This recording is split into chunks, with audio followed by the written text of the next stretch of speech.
Welcome to Store Brand Comics.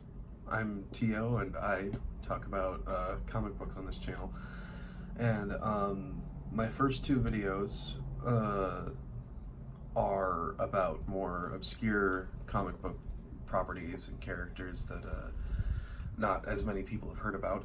But today I'm going to be talking about a character who you may have heard of.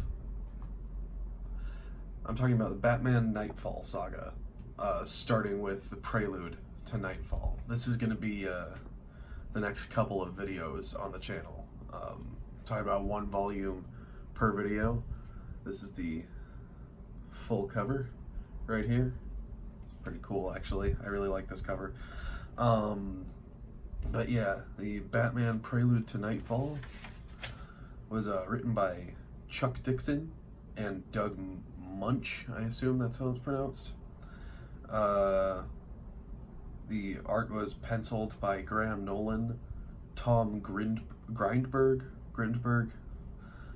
Jim Aparo, Michael Netzer, and Tom Mandrake. You can tell I'm not used to reading names. The art was inked by Eduardo Barreto, Trevor Scott, Jim Aparo, Scott Hanna, and Luke McDonnell, and colored by Adrienne Roy, with letters by Bill Oakley, Richard Starkings, Jim Aparo, and John Costanza. And then the collection cover art, that's like the art that's like collected at the back of the book, by Kelly Jones and Alan Pasalacqua, or Pasalacca, I don't know. A lot of names involved with this one, but this is a really good one. This story started in 1993 or 92, I believe. This is the introductory arc for Batman's very famous villain, Bane, the character who is famous for hurting Batman in a very particular way.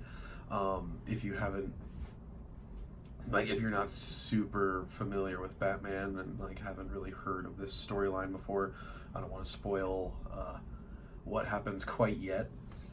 But yeah, this is a pretty major storyline for Batman, and the very long saga that kind of comes from, the starting point that this book presents is it's one of the defining storylines for Batman as a character.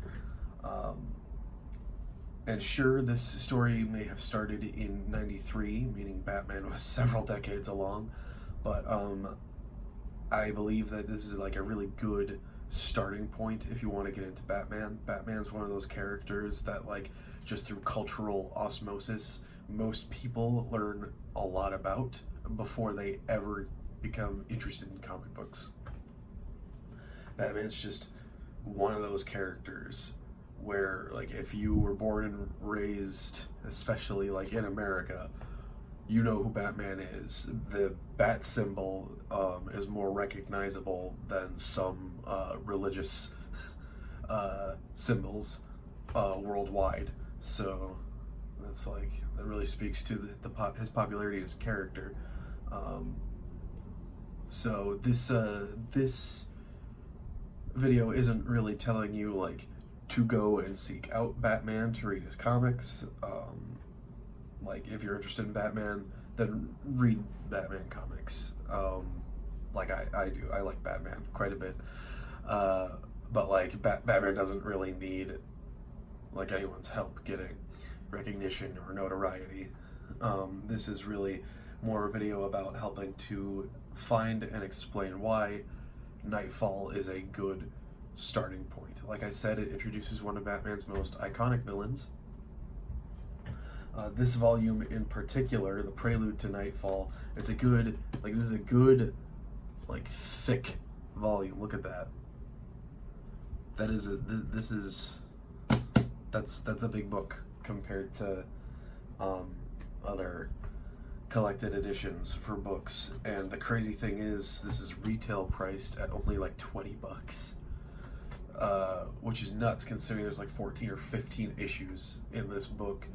$20 is like the sort of thing that Marvel charges at retail price for like 6 issues in one book. So like this is like twice the book for like a normal price. This is like a 25th anniversary like special edition of this collection, you know, celebrating like 25 years since the whole Knightfall thing. I believe this was they started doing this like last year. So this first volume is definitely a slow burn. It starts off with like an issue introducing Bane specifically, giving us his backstory, his motivation, and like informing us of what he's capable of before he goes to Gotham City. And then like from there he kind of just lingers in the shadows of this book pretty much right up until the end. Batman faces off against other like lesser known villains like Black Mask or this kid known as the General throughout the book. There's a little bit of a corporate espionage story towards the end of this one involving Batman having to save his friend Lucius, because in the comic books long ago already, Bruce Wayne made Lucius Fox, who, if you've seen the Dark Knight trilogy, Lucius Fox was the character played by Morgan Freeman. But Bruce Wayne left basically his whole company to Lucius, like as the president of the company. So Bruce just kind of benefits as Batman off the money that the company makes, without like really having to be directly involved. Though a lot of this book is dedicated to Bruce as Batman protecting the like Wayne Enterprises like assets, because they kind of come under attack. Though he doesn't do it for like business reasons, he does it because like all the charities that the Wayne company funds would lose their funding if the company went under. So it's very interesting. It is kind of interesting to see, you know, a character who, yeah, he's defending this massive corporation with his name on it, but he's doing it for like purely altruistic reasons, which is, you know, I guess the sort of fantasy that superhero comics are built to facilitate. Something that certainly wouldn't happen in the real world, given how real people are. And now I want to move on to talking about the art. So one thing that you will notice about the artwork in this book is that it has a lot of very heavy shading. There's a lot of use of black space on characters' bodies, and that might be because it's a Batman book and it's, you know, Batman is very dark, or my theory is it's a 90s book, and in the 90s comic book art typically tended to trend towards like very heavy shading, very dark, a lot of black space. You'll see this sort of look on like Todd McFarlane's artwork. If you don't know who Todd McFarlane is, he's the creator of Spawn and also one of the most iconic Spider-Man artists ever to work at Marvel. There's a lot of heavy shading on Rob Liefeld's artwork, and Rob Liefeld being one of the co-creators of the now very popular Deadpool. He is very well known for wonky body proportions and very small, teeny tiny baby feet on his characters that he will do anything to avoid drawing, or would do anything to avoid drawing. I think his artwork has gotten a lot better probably in the past couple decades. I know that people make fun of him a lot less now for his artwork. So yeah, like 90s art is very much characterized by heavy shading and just like a dark atmosphere to it. Like you can tell just from this cover alone. Like, that's a lot of black space on that cover, most of which is Batman's body or cape, because he's got that, you know, imposing, like, bat monster pose going there. But there are also sequences where, like, it's just a very heavily shaded page. Let me see if I can find one in here. Like this bit right here. That's a super 90s page right there with all the, like, it didn't necessarily need to have that much, you know, dark space like all over the characters, but it helps add depth to shade them that way. Like, this isn't a criticism of how much dark space there is in 90s comics. I actually really like 90s art, or most of what I've seen of 90s art. There is some wonky 90s art. A lot of people criticize 90s comics for the way they look, but I personally really like a lot of it. Now, this book does collect more than one series for Batman. The specific issues collected in this book are Batman: Vengeance of Bane #1, Batman numbers 484 through 491, and Detective Comics 654 to 658.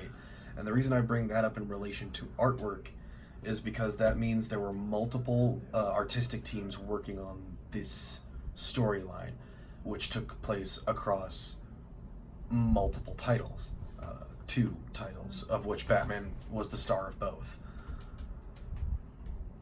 So with a number of different artistic teams working on this book, that means that from issue to issue, Batman may tend to look a little different. For the first storyline involving Black Mask as, like, the primary threat that they were trying to take down, there were a couple of bits where I noticed that Batman tended to look like have sort of boxy proportions on a couple of pages, mostly at a distance. Like, when he's close up, he looks, you know, proper, like a person, like Batman. When it's mostly when, like, Batman is smaller in the frame and further away, that he looks a little boxy.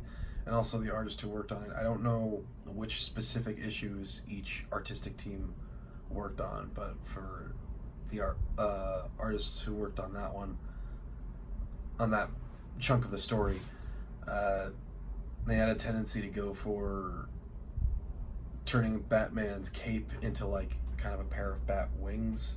Not fully, but they just kind of looked like it was stylized to be bat wings, even when he was, like, standing firmly on the ground, which I've always thought looked a little odd for Batman. I'm very much a fan of the traditional, just long cape with the bat points at the end sort of look for Batman.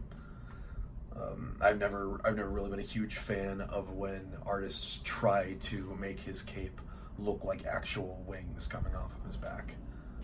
But yeah, visually, one of my favorite chunks of the story is the chunk of the story where Batman is fighting a character known as the General, who is a kid whose parent, like a smart kid, whose parents sent him to, like, a military school, and he couldn't make any, like, nobody liked him there, so he just absorbed as much information as he could about military history and battle strategy from the library, and then proceeded to burn the school to the ground, take off to Gotham City, and try to take over the criminal underworld, all because he was bored. And he got really close too. But yeah, visually, I really like the lighting and shading in that particular storyline. I just think it makes all the characters, like, kind of pop.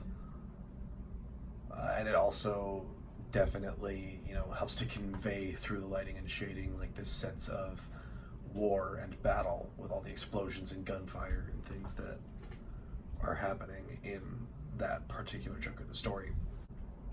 I will say another very visually appealing chunk of this book is the first issue of the book, which is Batman: Vengeance of Bane #1. That issue is all about Bane's origin story, giving us all the information we need to know who Bane is and understand him as a character. I like the way that, you know, Bane is physically represented. Like, even before he got, like, the venom drug that hypes him up, he was a physically imposing man. Um,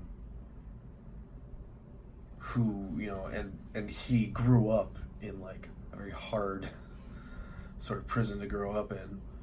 And, well, any prison would be hard to grow up in, but, like, that particular prison was, like, a living hell.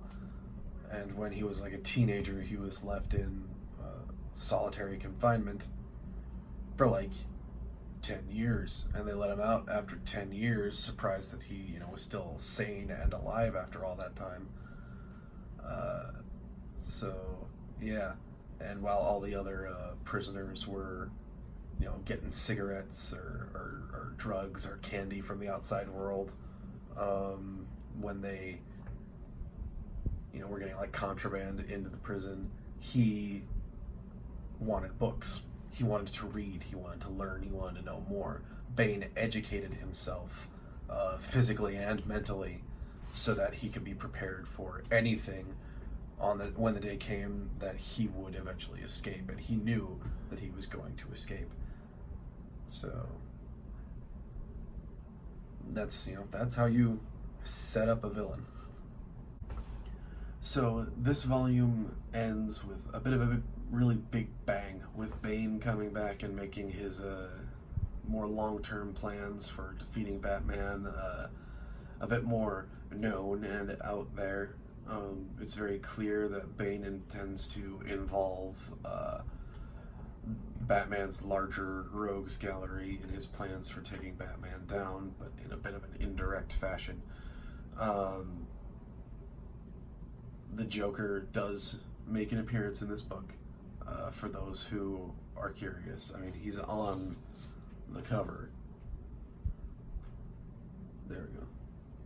So, should kind of make it obvious that, like, yes, the Joker is in this book, if that's something you're looking for. He's only in it towards the end. I'm assuming he might play a bit of a bigger role as this particular storyline plays out. But yes, the Joker is definitely not the main threat for this particular Batman story. He's just he's one of many obstacles that Batman and his team are going to have to overcome. And the main threat here is definitely Bane.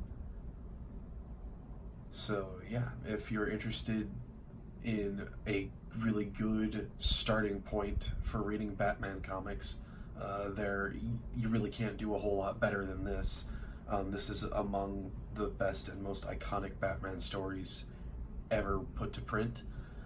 It introduces one of his most iconic villains in the form of Bane. And I think that not a lot of people realize, like, how like, recent as a character Bane is compared to the rest of Batman's, like, more iconic characters. Like, the Joker has been there since, you know, Batman #1, as has Catwoman. Poison Ivy and Mr. Freeze and the Penguin, like, they've all been there for, you know, decades upon decades of Batman history. Whereas Bane has only existed for 25 years. So, but yeah, this is definitely worth your time to read. The Prelude to Knightfall, and that is Knightfall spelled with a K at the beginning. Just in case there's anyone out there who didn't catch that, like, Knightfall, like the Dark Knight, Batman is falling. But it's also a pun on, you know, Knightfall. It's clever. So yeah, written by Chuck Dixon and Doug Munch, penciled by Graham Nolan, Tom Grindberg, Jim Aparo, Michael Netzer, and Tom Mandrake, inked by Eduardo Barreto, Trevor Scott, Jim Aparo, Scott Hanna, and Luke McDonnell, colored by Adrienne Roy, lettered by Bill Oakley, Richard Starkings, Jim Aparo, and John Costanza, with cover art by Kelly Jones and Alan Pasalacqua, I need to end this video. So Knightfall, at retail price, it's like, what does it say here?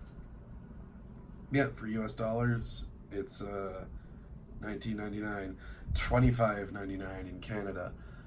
I don't know why everything is more expensive in Canadian dollars than American dollars, but so yeah,